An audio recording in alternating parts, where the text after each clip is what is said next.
What is up, everybody? Luke Filmboss here, and today I'm going to be reviewing Indiana Jones and the Dial of Destiny, which, honestly, you could fill in Destiny with a lot of names. Dial of Genericness, Dial of Destruction of a Franchise, Dial of Dog Poop. I don't know. Because Indiana Jones 5 is hot garbage. Maybe not even hot garbage, because it's not even entertaining, so I couldn't call it hot. It's cold garbage. It is boring, it's generic, it's formulaic.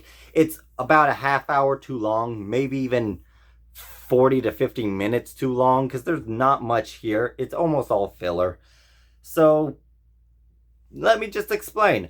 I just recently watched the Indiana Jones movies, like in the past year, to get ready and prepare for Indiana Jones and the Dial of Destiny, the grand finale that was headed up by none other than Disney, who destroyed Star Wars with The Rise of Skywalker, and just has kind of been limping along with the Book of Boring Fett, Obi-Wan Kenobi, and Mandalorian Season 3, which all were terrible. Terrible to mid.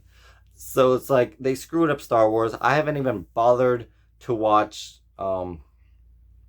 Willow, because I watched the movie Willow, and then I fell asleep right at the right before the end. There was 20 minutes left. I still haven't finished the original Willow, which was all right, and I just heard bad things about the Willow show, so I haven't checked that out. And here they are. They finally just had to bury the last thing that Lucasfilm, had in the bag, which was Indiana Jones. And a lot of people I know didn't like Kingdom of the Crystal Skull. I thought Kingdom of the Crystal Skull was very solid. I thought it was a very fun, entertaining movie. It had a lot of that Indiana Jones good, fun, quippy, smart dialogue. It had the cool... Steven Spielberg's a great filmmaker. And, the scene with the ants and everything, Kingdom of the Crystal Skull, I thought was cool. It's definitely at the bottom of the list. Maybe slightly above Temple of Doom, because that movie was kind of weird, but I still enjoyed it. But in terms of the Indiana Jones films, they were all pretty good. I enjoyed all of them.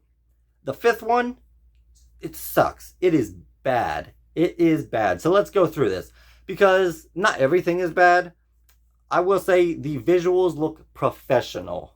There's maybe one or two scenes where I'm okay, the CGI looks a little bit bad, but for the most part, the $300 million budget at least made the movie look presentable. It looks professionally filmed. There's nothing cool going on or visually stunning going on. It's just a solid looking movie. And James Mangold and the people that worked on this movie, they're really good filmmakers, so that makes sense. But overall, it's just, the movie is just generic. Even the visuals, even though they're good, they're generic. There's nothing special or unique to the way it was filmed. It's just a movie. It's just a movie. That's the way I can say it. Same with Falcon and the Winter Soldier. Although Falcon and the Winter Soldier actually had some good merits to the script. Dial of Destiny has no good aspect to the script. So you get the beginning. The beginning is actually pretty good. It's this prologue kind of section where we are back in time, in World War II, and Indiana Jones is on an adventure, and he's getting something from the Nazis, and it's all set up for the plot, and we have a de-aged Harrison Ford, and it's pretty good stuff. It feels like an Indiana Jones film, and so I was getting ready. I'm okay, I'm surprised. I thought this movie looked really boring, but this beginning section was actually pretty good, so maybe James Mangold pulled it off. And being that the reviews are positive for the most part, it's lower than all the other Indiana Jones, but it's got positive reviews. I was maybe Disney actually let them make a decent Indiana Jones film. And then we get to the actual beginning that takes place after the whole flashback stuff, and I still liked it. I liked some of the setup with Harrison Ford as Indiana Jones, and the way they were setting up the relationship with the goddaughter, Helena. And then we get this cool, we get the Nazi dude from the flashback. He's there. He's got some cool stuff going for him, and he seems like he's a menacing dude. And he's got some awesome, really well-skilled Nazi henchmen dudes, even though they're not really technically Nazis, but they're Nazis. And they're cool. They seem threatening, and they do some pretty good damage trying to get to the dial, like Archimedes dial or whatever. And so we get some cool action. There's like this big chase scene which takes place in a parade, and then Indiana Jones gets on a horse, and then all that good stuff. And then we realize like everything that the movie was setting up, because there was one scene where it turns out that Helena wasn't who she seemed. Like, she was acting like she was all nice and interested in her father's work and like an actual good person, and then she just like backstabs and double crosses Indy and takes the dial with her to go sell it. And so after we get done with the horse chase scene, the movie's all downhill from there. It is the most tedious, overlong, overstuffed, boring, generic, safe playing movie I've ever seen. Like, maybe not the worst, like not the most generic, not the worst movie of all time, but it is super bad. It is really bad, to the point where I'm baffled. And once again, the action, it's well made. The visuals are, they look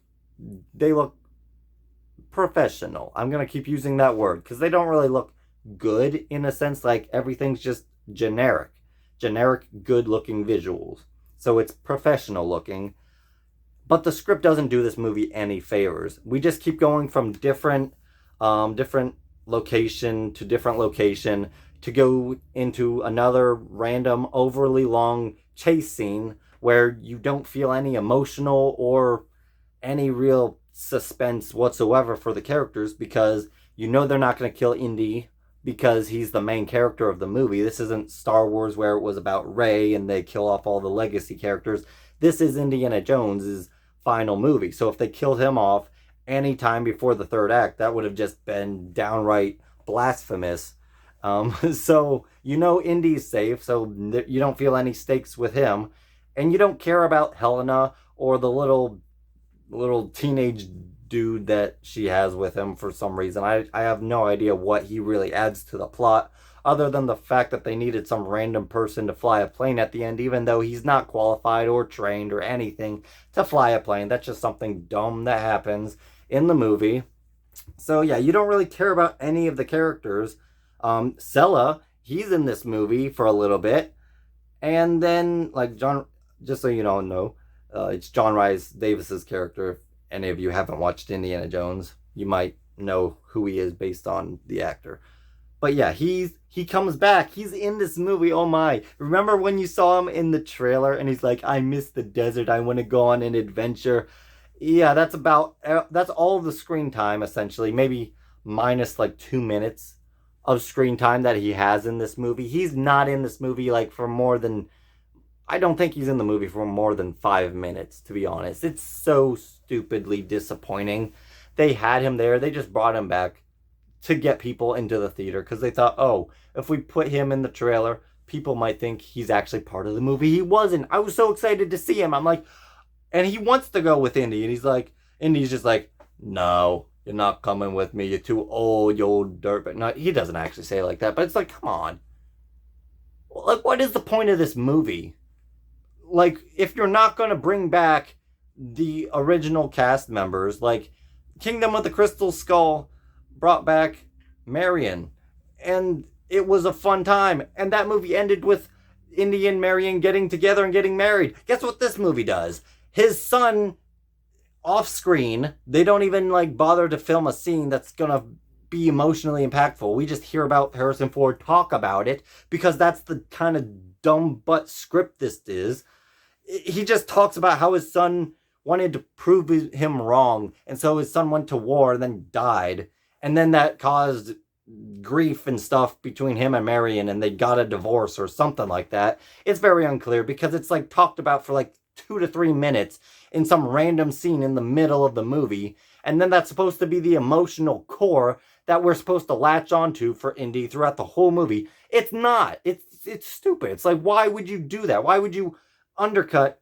Like, even if you don't think Kingdom of the Crystal Skull is a good movie, come on, what was wrong with Indy having a happy ending, getting married, and being able to be a part of his son's life. Like why couldn't Disney just leave that alone? Or like if that was something that James Mangold wanted to put into the movie, or the writers or whoever it was, if that's something they wanted to do, then why didn't they spend more time actually making it relevant to the movie? Because it's really not. Indy doesn't have really any real struggle. He pretends like, uh, oh, I'm so sad because all this happened. I'm just a broken old man. But yet then he's in the action scenes and he's just being his quippy old self. Credit to Harrison Ford. He's still got it as Indiana Jones. Like some of my favorite parts were when Helena was just being a douchebag and being sassy and everything to Indiana Jones, and he just gives it back to her. That's I was like happy, like okay, at least they're giving Indy some time to shine. Whereas he's not gonna back down. He doesn't care if you're gonna sass him or backtalk him. He's gonna give it right back to you. That's very in character with Indiana Jones. But once again, it like that doesn't go with the fact that he's now like some depressed old man who got divorced and lost his son. Like that stuff just gets glossed over, and then they just bring it up again at the end with like one of the worst finales for a movie in history that I've seen. Like it's so dumb.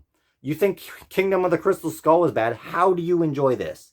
To all the Indiana Jones fans who watched this movie, how do you enjoy? I don't want to spoil it, but like, I don't care if I spoil. I just need to get this out on the plate. This movie doesn't deserve to be watched. So why would I bother trying to keep spoilers away? So I'm going to talk about it closer to the end. I'll give a spoiler warning before I talk about it, but this is going to be a long rant. I don't know how much longer I'm going to go. But here, I'm going to continue. So we have Marion. Or, I'm sorry, not Marion. Helena, the goddaughter of Indiana Jones. And Indy, apparently, according to this movie, and the movie does set it up in the prologue section, he was friends with this one scientist dude. And so that scientist dude had a daughter, which is Helena. And so Indiana Jones became the godfather. And him and his pal, they were like, went on adventures. And so his pal got really interested in Archimedes' dial or whatever, and he tried to figure it out and all that stuff. And so he wrote a whole bunch of science stuff down, and his daughter Helena like studied it all and everything. And then the father died, and Indy just left her life for some dumb reason because the plot had to happen. And so she comes to him and she acts like she's been all good and her life has been great, and she comes and she's all proper and all polite, and she's just trying to figure out and find like finish her father's work essentially, which could have worked. That would have been a nice like change of pace. Like I was watching that, I'm like, huh, she's not an annoying, sassy, over the top, cocky, self-righteous, arrogant female character that Disney likes to make. She's a polite, very soft spoken, she's like being kind, she's trying to like fulfill her father's work. Like she's a good character. I like this. And then nope, she's actually been fooling Indiana Jones for the last 10 minutes, and she steals the dial. And it turns out she's just a con artist who's going to sell a bunch of random expensive historical artifacts on like the black market, or in like a back street, like underworld, I don't know, not underworld, but like gangs. She's gonna sell it to like gangs and like rich dudes and crime people and like all that stuff and auctions and stuff. She's just a con artist, and she's great. She's like this is the prime example of how Disney just knows how to write women. She's only worried about money until the plot needs her to be a nice person for once, even though throughout the whole movie she just talks about how she doesn't really care about people, and she doesn't care about Indy, and she just wants money, and that's all she is. And she's just living it up, even though she has a bunch of people trying to kill her and a bunch of people that don't like her and are kicking her out of the establishments. And she's like, what do you mean? I'm the best person. I'm the most greatest person in the world. I have the life of the dream. Like, who wouldn't want to be me? I'm amazing. That's basically her attitude to Indiana Jones. He's like, how did you end up like this? Oh, what? Smart?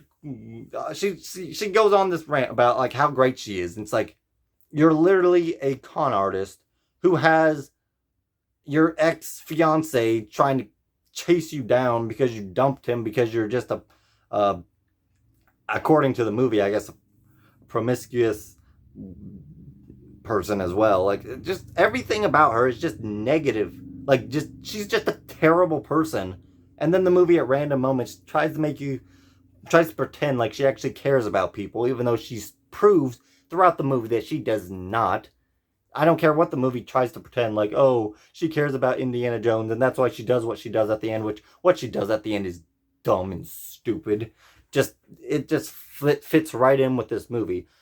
Half of me thinks that Disney either hires the worst writers on purpose just to destroy the legacy of all of these movies and franchises, or they literally just have some of the most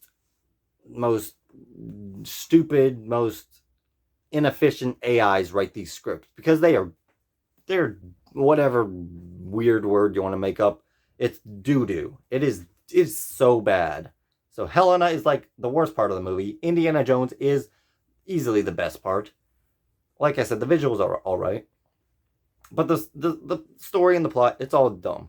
Like I said, you go from place to place just with these random, overly long action scenes and chase scenes that just go on for so long, just with no emotional stakes, no suspense.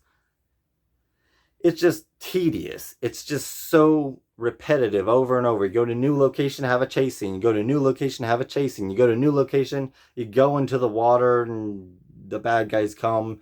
You gotta do some stupid scene where it tries to pretend like, oh, we're seeing character growth. I don't know. I don't know what this movie is trying to do. There's no character development whatsoever, aside from a few little scenes here and there that try to be like, oh, see, we spent some time to actually think about the characters. No, you did not. There is no thought put into these characters, because that little bit of something that you gave Indiana Jones himself doesn't affect who he is as a character in this movie. It doesn't affect what happens in the end, outside of just him randomly becoming even weirder at the end. So like I said, I will say there was one scene where I'm like, finally we get a little bit of something that is somewhat Indiana Jones, because they finally go into like this tomb and there's like bugs and stuff, and it's like, okay, classic Indiana Jones stuff, except it's just so much more boring, and you have Helena there, so it makes it more irritating, and just like visually, the tomb is just so boring and generic once again. Just everything that plagues this movie is just in every scene. So you get that one scene, which I'm like, finally, some cave exploring, some tomb exploring, which is good old classic Indiana Jones stuff.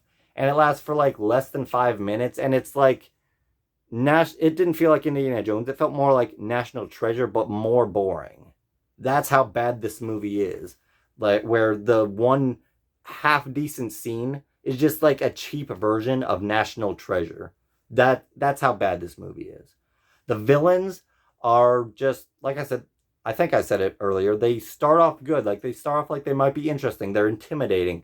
And then throughout, they just become like these stupid jokes who get outsmarted, and then they somehow get Indiana Jones in a bind, and they just are just taken out so stupidly, and they're so dumb and generic, and all they want is to be Nazis and be powerful and correct Hitler's mistakes. It's like, they're just power-hungry Nazis, and I thought we were going to get more than that. I thought they were going to be, at least the main guy, Mads Mikkelsen's character, I thought his character was going to be more developed, but no, he's just a generic, stinking, bad Nazi dude. It's so stupid. Like, what? You had what you needed, and then we get to the whole premise of what this movie should have been about, rather than boring chase scenes and one boring underwater scene and one generic half-baked like tomb scene. Like, then we get to the finale, and they actually get to what the Dial of Destiny is supposed to be used for, which is going back in time. And the Nazi bad guys, want to go back to World War II and change things, but that's not what happens. They end up, because of the Earth's continental drifting stuff that happens, they actually get the coordinates wrong, which sends them back to like ancient Rome place with where Archimedes was actually alive and making the dial because apparently he planned it or something. What? Stupid Indiana Jones 5 stuff. So anyway, they basically get blown out of the sky by Romans, and that's the end of the Nazi guys. And then you just have Indiana Jones. He's like, I get to meet Archimedes. I want to stay with Archimedes and learn from him because I don't have anything to live for anymore. I'm dying. I'm gonna die here with Archimedes. My son's dead. I got divorced. I'm a depressed old man, even though I've been acting regular for the whole movie until now, except for that 2-minute scene. And now I'm all depressed again because all this bad stuff happened and I'm shot and I'm gonna die here. And then you just have Helena acting like, oh, she cares about Indiana Jones now. Like maybe there was 1 or 2 moments where she showed signs that she cared about him, even though it just contradicts everything else that she does in the movie and everything else that she says. And even by the end, like, you don't even understand why she cares. She just cares because, hooray, she's a good person, because she has to be, because you have to like her, because she's the girl character, she's the goddaughter, she's the Disney princess of the movie. You have to like her. See, she saved Indiana Jones in the end against his own wishes. And then somehow, so this is how stupid it is. So he wants to stay in the past. She's like, it's gonna mess up time. You can't, we need you. I like you. I love you. You're my godfather, kind of stuff. And then he's like, no, I'm gonna die. I might as well die here a happy man. I got nothing to live for. She's like, no, you're coming with me. She punches him in the face, knocks him out. Next thing you know, he wakes up in his apartment, and look, Stella's there, and Marion's there, and she wants to be with him again, and everything's happy. It's like, how did this happen? What I feel like this movie's already over a half hour or more too long, and yet it feels like it needs to be another half hour long to explain what I just watched. Like, we finally get to the time travel stuff. We're there for like 10 minutes. Then Indiana Jones just gets knocked out and dragged back to his crummy old apartment where everybody he loves is there and they all love him now. Apparently there's no beef with him and Marion anymore because magically, I guess Helena just, patched that up for them because she's so amazing, even though I don't think Marion even knows who Helena is. So how on earth would Helena have convinced her to come back? Or was it Stella that convinced Marion to come back? Like, what is this movie? Like, what is this ending? And then guess what? It's like 2 minutes. They get back from the past, and like he wakes up in his apartment. Less than 2 minutes later, the movie ends. It's just like, hooray! This is the legacy sequel, the conclusion, the big old dial of destiny.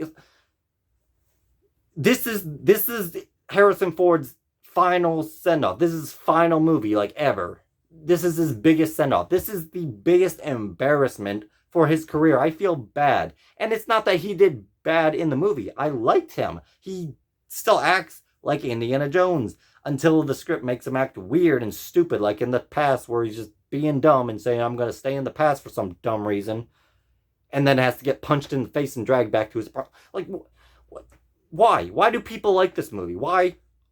I don't understand. I don't understand. Honestly, I try to keep I've so far, with the people that I watched it with and people that I've talked to who have watched it and liked it, I kept my mouth shut because this is where I'm ranting about it. I didn't need to rant to it about them. They could enjoy this movie if they want to. It's got watchable action scenes, watchable visuals. It's a watchable movie, but it's super long. Like, if you want to watch through a bunch of generic, professionally made movie scenes, then watch the movie. It's fine. But from a script standpoint, from a length standpoint, from a pacing standpoint, from a character standpoint, even the best part of it, Indiana Jones, he really has nothing to do. There's no arc. There's no real emotional stakes. Like, there's nothing here. This whole movie is a bunch of nothing, and they pretend like it's something. So, here's my little bit. I forgot to mention the spoilers about the time travel stuff. My bad. I'm sorry. It doesn't matter. This movie is bad, so don't watch it anyway. I just explained the whole plot to you because It needs to be explained, and I had to show you how aggravated I am with it. So, I don't have a whole script written down in my head, but basically just some basic things that they could have done with this movie to make it better. The filmmakers, the writers, Disney could have just kept their grubby little corporate fingers off of this movie and just let the director and the writers do their thing, because I don't believe for a second that this is the movie they actually legitimately wanted to make, because there's just no way. Disney, I feel like this is how it went down. I feel like Disney's like, you have to have a strong female character who is better than Indiana Jones in every way, and they're like, okay, let's give her all those good Disney characteristics, make her overconfident. She's just a girl boss. She beats up all the guys that she's with. And then they're like, but let's make the twist. Like, let's make her like super, super like unlikable, like Captain Marvel. Only let's take it to the next extreme so that there's no way you can have any redeeming qualities about this girl. And they're just like, okay, here you go, Disney. Here's your strong female character. And then the audience is just like, she's super unlikable. She's like the worst person ever. And they're like, haha, take that, Disney. That's what you get for making us make fake female empowerment stories. This is the Indiana Jones movie. And they're like, so let's make her be a sassy backtalker to Indiana Jones and just have him dish it right back at her and be like, I don't care. I'm an old 80-year-old dude. You're a stupid 20-some, 30-some year old girl. Stop telling me like you're so great. I've been through way more than you. That's basically what Indiana Jones is like. I've been through so much. You've been through nothing. Take that. That's basically. I feel like the writers and the filmmakers just like, take that, Disney. You just have an unlikable female character who has all those qualities, but guess what? Indiana Jones gets to do it back to her, and it still makes for a terrible movie. But it's like basically them saying, okay, Disney, we're going to make the worst possible movie because this is exactly what you want us to do.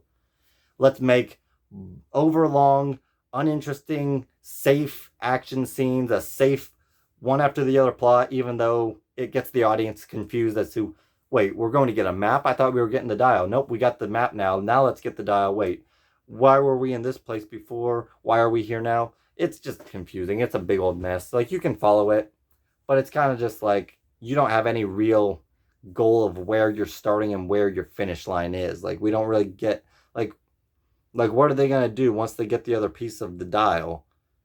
It just really, like, why didn't they just destroy the map when they got the map? Like, why were they so fixated on finding it? I thought they were trying to keep it away from the Nazis. I don't remember, because that's how stupid this movie is. Like, what was the point of getting the dial? Oh, I'm Indiana Jones and it belongs in a museum. I don't believe that this thing's going to take us back in time, so I'm going to risk the entire safety of the world. I'm going to possibly have the Nazis rewrite history, because even though I've seen the Ark of the Covenant melt people, or maybe, I guess he didn't technically see it. Bullcrap, Indiana Jones. You know what happened. Even though he saw dude like drink the Holy Grail thing and die and turn into skeletons in the Last Crusade, even though he saw all that voodoo heart sacrifice stuff in Temple of Doom, and even though he saw a stinking UFO from another dimension, he doesn't believe that Archimedes made a time travel device. Even after he finds the watch or whatever, like, just destroy any trace of this dial and you won't have to worry about the Nazis anymore. So yeah, this is how I would have changed a few things. The movie should not have been a globe-trotting adventure about finding the dial. The dial should have already been found within like the first half hour of the movie. You know what the majority of the movie should have been? For this movie, which is supposed to be the send-off, it's supposed to be the nostalgia trip, it's supposed to be the look back and remember all of the great stuff that happened in the movies. You know what they should have done? They even had it. They had the de-aging technology there. We should have had the Nazis, rather than just trying to be better than Hitler, which is stupid, have them try, like, actually have some vendetta, like some history with Indiana Jones, making the villain more personal, and then just have the Nazis go back in time with the dial and have them go back to events that happened in the previous Indiana Jones movies and try to undo the things that Indiana Jones did to stop the Nazis. Like that's literally been the plot of Indiana Jones. He has been foiling the Nazis' plans, or at least trying to. Sometimes like the Nazis foiled their own plan, like with the Ark of the Covenant. They just like were stupid and died. And it was kind of funny, but yeah. But that's basically like that could have been the story. The Nazis are trying to undo the mistakes they did in the previous films so that they would have the upper hand in the war. And just it would have brought so much nostalgia, like so many good feelings. Like you could have gone back to when Indiana Jones was finding the Ark of the Covenant, or you could go back to like scenes from The Last Crusade, like the library or the boat scenes. You could have gone back to even the Temple of Doom, which doesn't really involve the Nazis, but maybe Indiana Jones, like that's what I'm saying. I don't have the whole script like of what I would have done in my mind. I would have had to think it through. But basically, maybe make it that there was actually 2 dials that he made. And so the Nazis have one, and they're going through time. And then Indiana Jones and his crew, which should not have included some random shoehorned in goddaughter who's annoying, and some random little kid who's supposed to be like, I should guess Short Round, even though he's nothing like Short Round. He's annoying and just a plot convenience. He's just a MacGuffin, really. So yeah, just take away all these stupid new characters. Just bring back, like, have Indiana Jones, he's still married. Why have all that stupid stuff? Like, sure, you don't need to bring Shia LaBeouf back as his son, but bring Marion back and have them be still married. Of an adventure where Indiana Jones is married and he's going back in time with his wife, and possibly, like, why on earth was Sela not in this movie enough? Had him go with them. They go to foil the Nazis who are trying to foil them in the past. You could have so much fun, so much good stuff could have come out of this movie. This should have been the final film where these characters go back and they just have like this, they relive some of the moments they went through and realize how far they've come from those original adventures. There's so much you could have done. Like, you had time travel in your movie, and you use it to go back and see some random Roman battle with like Greece or something, and you see Archimedes, and Archimedes is like so great. Indiana Jones just loves him and wants to know so much about Archimedes for some. It's like, come on, guys. You have $300 million plus marketing. You could have done anything with this movie. You could have done anything. You could have made whatever movie you wanted. It could have been as over the top as possible. And you use that $300 million to make the worst legacy sequel. Like, this is worse than Jurassic World Dominion, which had a whole bunch of problems, but it actually utilizes its legacy characters so much better than this movie. And that wasn't even a movie about the original cast. And it does it better than Indiana Jones 5, which is about Indiana Jones. Like, this was supposed to be a reflection on who he is as a character, what he's come from. And none of that happens. We could have so many cool scenes. He could have been retreading like old ground, seeing it from a different perspective, maybe learning, maybe reflecting, saying, I could have done that different. And maybe he struggled with himself, saying, if I change something now, maybe my life could be better now, like in the future. If I change something in the past, and then have him say, no, our job is to stop the Nazis from changing things because things are the way they are. Maybe have him and Marion like talking about divorce, but they're still on this adventure together. Like they're maybe have the son die, and that causes tension between Indy and Marion. But show that on screen. Have that be a driving factor in the plot, in the character development, in the drama.